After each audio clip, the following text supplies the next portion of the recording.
সকাল 11টা। অফিসে তখন সবাই যে যার কাজ নিয়ে ব্যস্ত। অফিসের বস টুনি চ্যাটার্জি উনার পিএ মালবিকাকে তলব করলেন। মালবিকা তাড়াতাড়ি চলে গেলেন বসের কেবিনে। আমাকে ডেকেছেন স্যার? ও হ্যাঁ মলি, গতকাল তোমাকে একটা দরকারি ফাইল দিয়েছিলাম, ওটা আমার এক্ষুনি দরকার। ওকে স্যার, আমি আনছি।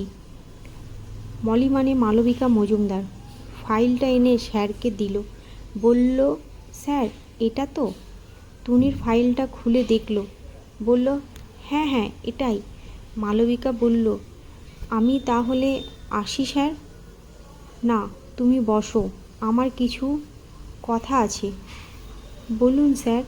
তুমি কাল খুব ভোরে আমার সাথে যাবে? কোথায় স্যার? আমি আগামীকাল নতুন প্রজেক্টের ব্যাপারে রায়পুর যাব।